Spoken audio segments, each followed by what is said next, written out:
मेरे प्यारे आत्मन, आज के प्रवचन में मैं तुम्हें किसी तकनीक से नहीं, एक अवस्था से मिलवाने जा रहा हूँ। वह अवस्था जहाँ नींद बोझ नहीं रहती, जहाँ रात डर नहीं बनती और जहाँ मन पहली बार चुप होना सीखता है। अब एक प्रश्न, जब तुम बिस्तर पर लेटते हो तो क्या सच में सोते हो या शरीर लेटा होता है और मन अब भी दिन की दौड़ में भाग रहा होता है? अगर मन अब भी बोल रहा है तो नींद गहरी कैसे होगी? बहुत लोग कहते हैं मैं थका हूं फिर भी नींद नहीं आती, और यही वाक्य पूरे जीवन का सच खोल देता है। थकान शरीर की नहीं होती, थकान होती है अधूरे विचारों की, थकान होती है रुकी हुई भावनाओं की। आज के प्रवचन में हम नींद को लाने नहीं जा रहे, हम रुकावटों को हटाने जा रहे हैं। सबसे पहले एक छोटी सी समझ, नींद कोई क्रिया नहीं है, नींद एक परिणाम है। अगर दिन अव्यवस्थित रहा तो रात शांत कैसे होगी?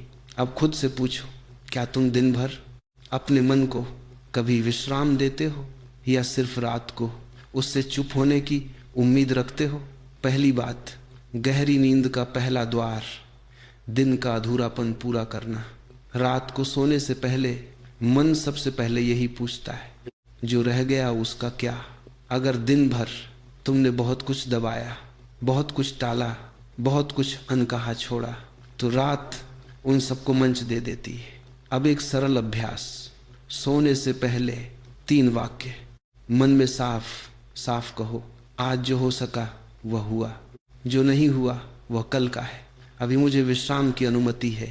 ये कोई मंत्र नहीं है, ये समापन है, और जहाँ समापन होता है वही नींद उतरती है।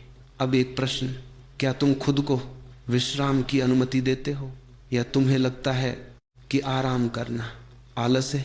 अगर आराम को अपराध समझोगे तो नींद दोष बन जाएगी। दूसरी बात, गहरी नींद का दूसरा द्वार, सांस से दोस्ती। मन तेज है लेकिन सांस हमेशा वर्तमान में होती है। अगर तुम सांस को पकड़ लो तो मन अपने आप धीमा पड़ जाता है। अब धीरे धीरे सुनो, बिस्तर पर लेटकर नाक से सांस लो, 4 तक गिनो, फिर मुंह से सांस छोड़ो, 6 तक गिनो। कोई जोर नहीं, कोई कोशिश नहीं, बस छोड़ते समय थोड़ा लंबा। अब खुद से पूछो, क्या तुम सांस छोड़ते समय थोड़ा ढीला हो पा रहे हो? अगर नहीं तो यही कारण है नींद की कमी का। नींद ढीलापन चाहती है। तीसरी बात, गहरी नींद का तीसरा द्वार, नियंत्रण छोड़ना। दिन भर हम नियंत्रण में रहते हैं, समय का नियंत्रण, काम का नियंत्रण, रिश्तों का नियंत्रण, लेकिन रात नियंत्रण नहीं चाहती। रात चाहती है समर्पण। अब एक प्रश्न, क्या तुम रात को भी सब कुछ संभालने की कोशिश करते हो? अगर हाँ तो नींद नहीं आएगी। आज के प्रवचन में मैं तुम्हें एक छोटी सी अनुमति देता हूँ। आज सब कुछ तुम्हारे हाथ में नहीं है, और ये ठीक है।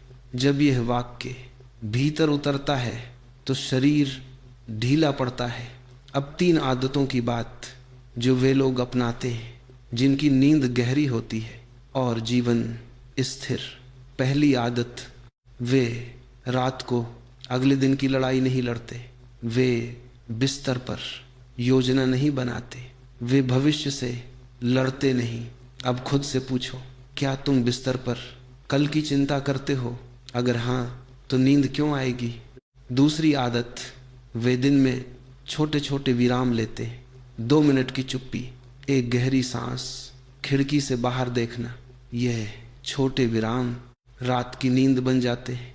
अब प्रश्न, क्या तुम दिन में कभी रुकते हो या सिर्फ रात को रुकने की उम्मीद रखते हो?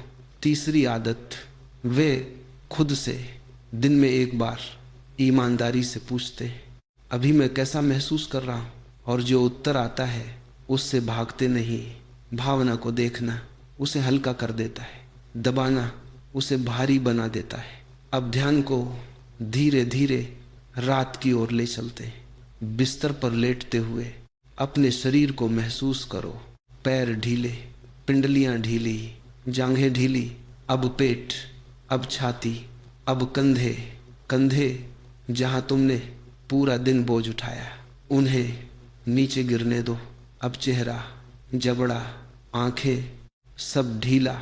अब खुद से पूछो, क्या तुम थोड़ा हल्का महसूस कर रहे हो? अगर हाँ तो नींद पास है। आज के प्रवचन में एक बहुत महत्वपूर्ण बात समझो। नींद को बुलाया नहीं जाता, नींद को जगह दी जाती है। और जगह तब बनती है जब मन शांत होता है। अब अंतिम भाग, अगर आज तुम यह सब सुनकर इतना कर पाओ कि बिस्तर पर अपने आप से लड़ना बंद कर दो, तो यही आज की जीत है।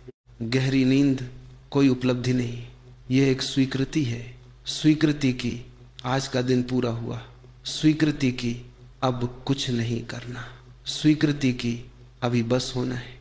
आज के प्रवचन का सार बस इतना है, जो दिन में अपने साथ रहता है, रात को नींद उसी के साथ रहती।